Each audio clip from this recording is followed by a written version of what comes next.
Olá, mulher Shine, que bom estar com você aqui. Mais um dia, mais um programa, com mais um tema para edificar a sua vida e todos aqueles que estão pertinho de você. E o tema de hoje está muito especial, porque nós vamos falar sobre algo que é tão importante na vida das mulheres. Na verdade, na vida de qualquer ser humano. Olha só, às vezes a gente não consegue lidar com as nossas emoções, com os nossos sentimentos. E aí, o que fazer? Sabe quando você estourou e já foi? Quando você reagiu e depois se arrepende? Como lidar com as nossas emoções e os nossos sentimentos? E para falar sobre esse tema, eu estou aqui com a querida médica das emoções, Camila Emerêncio. Camila, seja bem-vinda, que bom que você está aqui com a gente, viu? Obrigada, Isa, é uma honra estar aqui e poder, abençoar as pessoas com aquilo que Deus tem me dado como conhecimento. Amém. E olha, a gente quer aprender tudo que você tem para falar em 30 minutos, porque eu acho que esse tema é tão importante para nós mulheres. Às vezes a gente fica muito em cima das justificativas dos nossos temperamentos, daquilo que a gente carrega, das nossas emoções. Sim. E às vezes, infelizmente, sim, decidimos em cima das nossas emoções e sentimentos, coisas que às vezes, se a gente tivesse um pouco mais de sabedoria ou de discernimento, né, a gente teria talvez outros desfechos, outras situações. Mas antes da gente falar sobre isso, eu queria falar sobre você, para a gente te conhecer um pouquinho, como é que você também chegou nesse lugar, como é que surgiu essa paixão aí por este lugar que é tão importante, né? Médica das emoções. Médica das emoções. Eu sou pós-graduada em psiquiatria pela Faculdade Albert Einstein e também pós-graduada em medicina funcional integrativa, que são as duas áreas que eu acredito literalmente que Deus me empurrou, porque até então eu tinha preconceito, com as duas. Uau. Eu fui criada na igreja, então cresci na igreja, eu tive um processo de depressão muito forte, porque eu fiz 6 anos de cursinho para entrar na faculdade. E eu fui rejeitada também pelo meu pai. Meu pai nunca contou para a família dele que eu existia, Então, eu tive um processo muito grande, traumático, vamos dizer assim, emocional. E eu estava dentro da igreja. Então, graças a Deus, ele me levou, para a igreja aos 6 anos de idade, com uma amiguinha que eu fui, que me convidou para IBD. Tá vendo, gente? Convida a amiga para a igreja, gente. Convida. Com certeza, foi muito importante. Eu não esqueço o nome dela, Lani, o nome dela. Só. E eu lembro dela me chamar porque eu via a casa dela como exemplo. A minha casa era bem desestruturada na época. E aí eu vi a família dela lá da Assembleia, o pai, a mãe bonitinho, o pai tratando com carinho. Aquilo encheu meus olhos. Eu falei assim, meu Deus, eu quero ter isso. E aí eu lembro dela me chamar, Camila, vamos para a IBD? Eu, vamos, ela tem lanche, eu vamos então. Aí eu fui para a IBD com ela, porque tinha lanche, e desde então, graças a Deus, cresci na igreja. Só que, não sabia desse lado emocional, vivia muito espiritual, Deus me ajuda, eu estou no coral, eu estou fazendo isso, estou fazendo aquilo, tá tudo bem. Até que começou, vamos dizer assim, na parte do cursinho, que eu tive uma depressão muito grande. E aí eu já queria desistir da medicina, não queria de jeito nenhum mais. Falei, vou fazer outra coisa, que eu passo por outra coisa mesmo. E Deus usou a mãe, na verdade, de uma amiga minha, para falar que queria conversar comigo. Que ela soube que eu ia desistir. E aí ela começou a me acompanhar, fazer literalmente um discipulado, conversar comigo, contar testemunho da vida dela, entender por que eu estava querendo desistir. Aí eu contei também, e aí ela foi trabalhando algumas áreas da minha vida, me indicou para uma psicóloga, que na época era da minha igreja, e eu não sabia. E ela falou assim, essa psicóloga me ajudou muito, Camila, eu acho que ela vai te ajudar, vai lá com ela. E aí realmente ela me ajudou e muito. Ela também foi uma pessoa usada por Deus para eu entrar na faculdade, essa psicóloga. Glória a Deus. E aí eu consegui, graças a Deus, entrar na faculdade. Só que quando eu estava para formar, eu gostava muito da parte da saúde da mulher. Então eu queria muito fazer ginecologia, que eu entendia que essa parte era mais importante.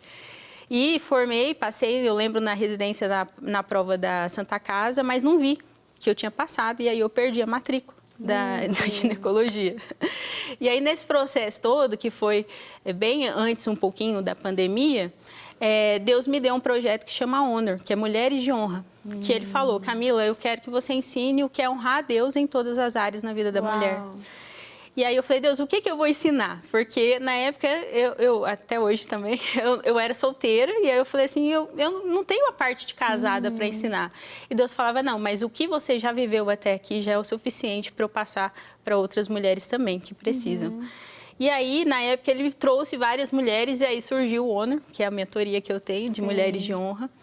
E eu pensando ainda na ginecologia, só que quando eu comecei a fazer o Honor acontecer de fato, eu trabalhava muito a área emocional, que era sofrimento, era trauma, era rejeição paterna, era dificuldade em esperar, vários tipos de relacionamento, e aí era ferida daqui, ferida dali, e eu tratava isso com elas.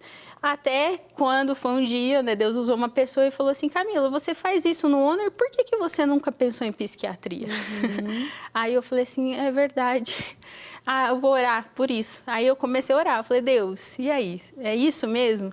E aí Deus foi colocando a certeza no meu coração que era a psiquiatria que eu tinha que estudar e não ginecologia. Não que não seja importante, sim, mas que ele queria... o seu chamado. Exatamente, ele queria trabalhar realmente na mente, né, através da minha vida, mas na vida das mulheres também. Você falou uma coisa que eu achei tão importante, eu não sei se você percebeu, mas ao longo de toda a história da Camila, tudo que ela contou sempre houve alguém para dar uma palavra para ela, para incentivá-la, direcioná-la. Inclusive, ela está aqui com uma amiga. Então, assim, por que eu estou falando sobre isso? Porque, às vezes, quando entra no assunto de emoções, a gente acha que a gente resolve sozinho. Sim. A gente, às vezes, poxa, eu vou ficar falando das minhas emoções, às vezes são questões, às vezes, que você não tem nem coragem de dizer o que você está pensando, o que você está sentindo. Mas nós precisamos de pessoas, de pessoas, né? Então, eu não sei qual é a realidade que você está vivendo, o que você está pensando ou sentindo, e talvez nesse momento Deus está usando pessoas aqui, a minha vida e a vida da Camila, para falar com você, mas que você possa entender que se você está com um problema nas suas emoções, talvez não é um braço quebrado, não é uma doença que você acha que é física e a ponto de precisar de um médico, mas não passe por isso sozinha, porque isso pode te levar à morte. Não fique só, procure pessoas, em nome de Jesus. Amém? Amém. Camila, a gente fala sobre emoções e às vezes parece que a emoção nos tira do trilho, né? Sim. Uma hora eu tô sorrindo, outra hora eu tô chorando. Tá. E tem hoje, né, desenhos, inclusive, que trabalham muito essa questão das emoções. Hoje, até cristão, nós temos músicas que vão falar sobre como lidar com as emoções. Mas, peraí, as emoções são vilões, né? Qual a importância das emoções para o ser humano?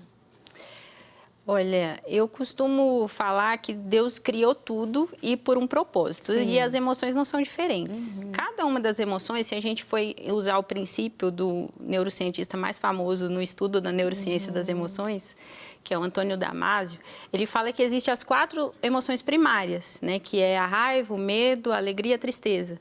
E quando a gente estuda as emoções, a gente vê que cada uma tem a sua função. Sim.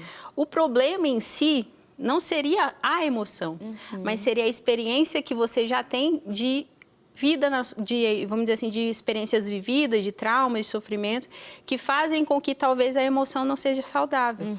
Porque se a gente para pensar a função da tristeza, é uma emoção de reflexão, sim, de dar uma pausa na vida e você pensar, peraí, será que para onde eu estou indo está certo? Será que como o ambiente que eu estou, será que o ambiente que eu estou é um ambiente saudável? Será que a forma talvez que uma pessoa me tratou é algo saudável? E aí é uma emoção de reflexão. Deixa eu refletir um pouco sobre o que está acontecendo com a minha vida. Então, Deus fez por um propósito.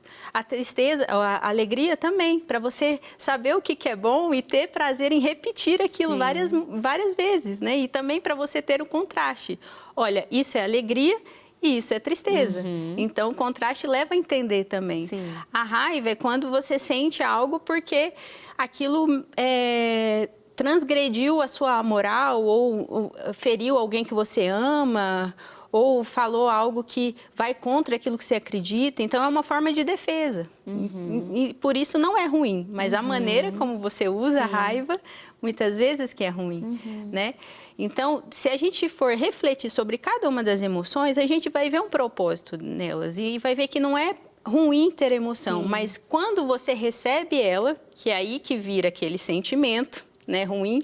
Depois que você teve o primeiro contato, a percepção, a emoção veio, aí você tem, às vezes, uma experiência de vida do tipo, nossa, eu olhei para o sol, podia ser bom olhar para o sol e ver, nossa, que pôr do sol lindo. Mas aí você tem uma experiência de vida que você olhou para o sol e lembra daquele dia que o seu pai te deixou, Sim. por exemplo. Ou então que você teve o seu casamento destruído. E aí você lembra que você olhou para o pôr do sol e foi esse dia que você chorou. E aí aquele sentimento da experiência que você viveu vira um sentimento ruim, Sim. que pode, né, se prolongar e virar uma depressão, que é o que a gente chama de transtorno de depressão maior. Sim. Então, aí que vem o problema, não a emoção. A forma como você lida com ela e como você significa aquela emoção na sua vida, que às vezes é ruim. E você falou sobre a importância de uma emoção, às vezes até para outra, né? Se a gente entender uma coisa, a gente às vezes precisa ter o oposto. Então, eu sei o que é bom porque... sei o que é mal. Porque eu sei o que é mal, né? Então, a gente vai criando esses contrastes. As emoções, de alguma forma, então, elas se completam. Exatamente. Elas se complementam, vamos dizer assim. Elas se complementam, né? Como maneira também de preservação da sua vida. E que nenhuma delas também, por si só, também é bom. Eu digo assim, talvez o desequilíbrio, porque a gente pode, então, categorizar. Não, só alegria. A tristeza é ruim, a raiva é ruim, mas o medo é bom e a alegria é bom. Mas ninguém também, num estado eterno de euforia, não sei se eu vou falar da forma correta, também é saudável, né? Porque há tempo para todas as coisas, a própria palavra de Deus já diz. Sim. Eu acho que o contentamento, a celebração... Agora, tem gente que, por causa disso, às vezes não consegue discernir o tempo, não consegue discernir os momentos para determinada coisa. Sim. Então, é bem sobre isso, né? Com certeza. Você deu o exemplo do estado de euforia. Isso, quando a gente vê como Deus criou todas as coisas para um equilíbrio, o estado de euforia é um transtorno que chama bipolaridade. Tipo 1, que a gente fala, que tem vários tipos. O tipo 1 é esse. Ela fica tão eufórica o tempo todo. Nossa, eu posso isso, eu posso aquilo, que sai, às vezes, gastando cartão para tudo quanto é lado, nem tem o dinheiro. Ou então faz outras coisas que vão contra os princípios, porque acha que pode tudo. Então, o estado de euforia que não é equilibrado também, da alegria imensa, traz um transtorno e um desequilíbrio totalmente para a sua saúde mental. Camila, eu percebo, e assim, eu tenho crianças, né? E, às vezes, as emoções vêm e eu percebo que, muitas vezes, elas não conseguem dar nome para o que está sentindo. Eu sei que isso não acontece só com criança, às vezes acontece com a gente. A gente tem um sentimento, uma sensação, e a gente não consegue nominar. Então, eu queria te fazer 2 perguntas. A primeira é como que a gente aprende a dar nome ao que a gente está sentindo e como lidar com as emoções para que elas possam ser catalisadas, trabalhadas da melhor forma possível. De uma forma saudável, né? Sim. Primeiro, a gente traz a pergunta, né? Você está se sentindo assim por qual motivo? Ou então, como começou esse sentimento? Ou essa emoção, no caso, se for uma emoção só, né? Que às vezes já elogiou, às vezes não, né? Aconteceu alguma coisa? Só um segundo. Então, tem uma diferença de emoção para sentimento? Tem diferença de emoção para sentimento. Emoção é a nossa percepção. É quando a gente, teoricamente, recebe um tato, um olhar, a gente vê alguma coisa, uma fala, aí a gente recebe essa percepção auditiva ou visual, enfim, ou de tato. Aí a gente tem a nossa primeira reação, que é a emoção, aquilo rápido. E aí, depois, quando a gente começa a traduzir aquilo dentro da gente, dependendo das nossas experiências, vira um sentimento. Que pode ser ruim ou pode ser bom. Vai depender, como eu falei, daquele exemplo, né? De você ter. Então, quando você vê um adulto ou uma criança que está ali naquele estado de euforia, ou então de muita emoção, nossa, eu tô com muita raiva disso, não sei o quê. Por que você está com raiva? O que aconteceu para te levar a ter essa emoção nesse momento, porque sempre teve algo, ou bateu o dedo quando é criança, sempre bateu o dedo, ou brigou, fulaninho falou alguma coisa, e aí, né, uma maneira de reagir é, tô com raiva, tô com ódio. Sim. Então, teve uma percepção externa para essa pessoa estar tendo aquela emoção. Então, é sempre se perguntar, eu estou me sentindo assim por quê? O que aconteceu? Porque, às vezes, nesse automático, a gente esquece da presença, que é o que Deus fala o tempo todo na Bíblia. Esteja presente, né? Cada dia o seu mal. Então, você tem que olhar para o hoje. O hoje aconteceu algo e me entristeceu. por que me entristeceu aquilo? Será que trouxe a memória de algo que eu não curei ainda dentro de mim? E eu preciso olhar os meus olhos para aquilo e trazer cura? Será que aquilo que a pessoa falou talvez não seja algo que para mim não está resolvido e eu reagi de uma maneira tão brusca, de maneira imediata, porque eu não resolvi aquilo dentro de mim com aquela pessoa? Né? Então, para você nomear suas emoções, você precisa ter um autoconhecimento, realmente entender e se perguntar. As perguntas são lindas e a gente faz muito isso em terapia, né? Perguntar. Por que eu estou me sentindo assim? Quem que fez isso? Que vai trazer a reflexão da onde que veio, né, aquele sentimento. Sim. E para lidar com elas, aí vem um pouco da questão do temperamento também. Né? Eu vejo, às vezes, no consultório, muitos coléricos falando que tem dificuldade de não machucar as pessoas com as palavras, porque é muito colérico, fala na lata, ou então já é muito mandão, né? Líder, faz isso, faz aquilo. E aí acha, não, eu estou com um problema, eu estou com um problema. Nem sempre não é o problema mental, vamos dizer assim, que a pessoa tem. Ela ainda não se conhece a ponto de entender que talvez, se ela for falar algo naquele momento, vai ser pior. Ela precisa entender e se conhecer. Olha, eu não vou falar isso agora, porque se eu falar, vai ir contra o que eu acredito, para não ferir as pessoas. Então, um autoconhecimento traz a regulação das emoções, porque você entende de onde que está vindo e acaba também não se ferindo. Por exemplo, aconteceu na igreja, alguém não me deu um abraço. Pastora, sempre acontece, pastora não me deu um abraço, não me deu um beijo, estou magoada. Peraí, você está magoada porque a pastora não te deu um abraço, te deu um beijo, ou porque você não se sentiu amada a vida inteira e quando uma pessoa não faz aquilo que você quer para se sentir amada, você externa aquilo em cima da pessoa. Muito bom, entendeu? Essa reflexão aí. Então, se perguntar sobre algo que está trazendo, né, esse incômodo na sua emoção, que vai trazer muitas vezes a cura.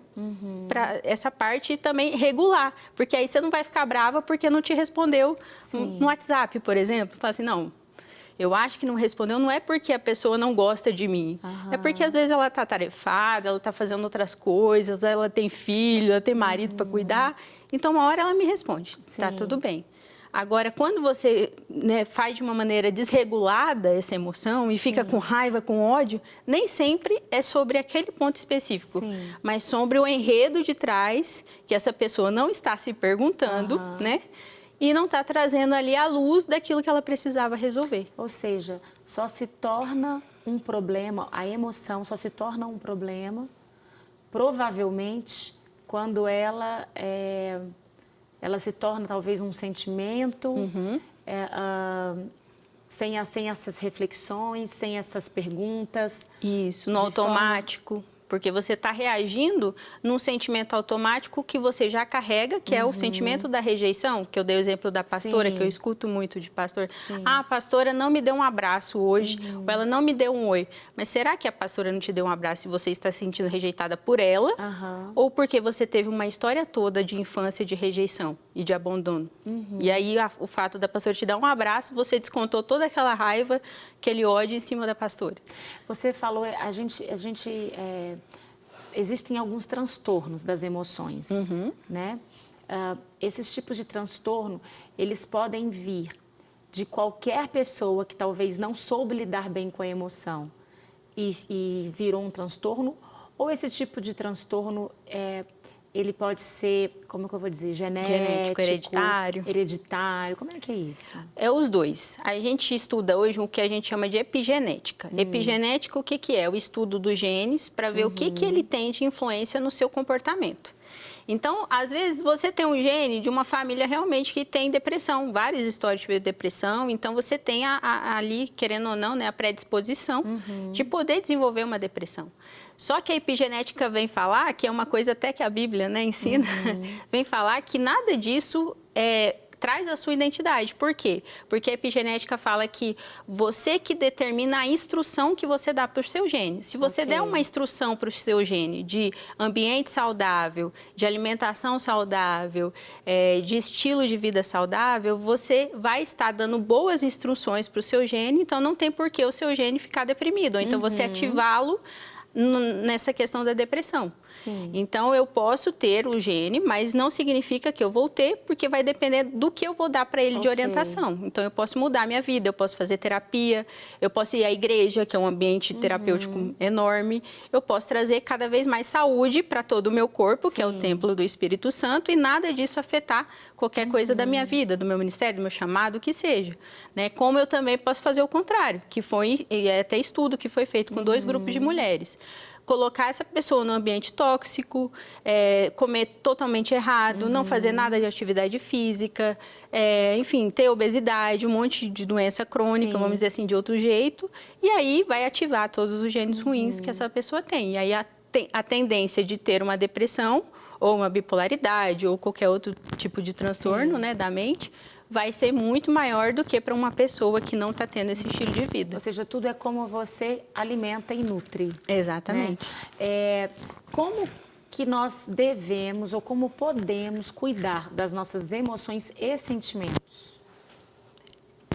Bom, a gente pode cuidar dando, como eu falei, né, primeiras instruções boas para ela, as emoções, os sentimentos. Então, você pode trazer, vamos dizer assim, talvez boas reflexões para a sua vida, daquilo que você viveu, daquilo que você passou. Com um dos versículos que eu gosto muito, eu trago à memória aquilo que me dá esperança. Então, você renovando a sua mente, que é o que a Bíblia ensina também, renova a minha mente todos os dias, né? Não nos conformeis com as coisas desse mundo, porque eu trago à minha mentalidade o que a gente chama de neuroplasticidade. A gente vai fazendo novas sinapses, novos caminhos ali de neurônio que vão formando novos comportamentos. Então, eu vou ter novos tipos de emoções em relação a qualquer tipo de gatilho externo.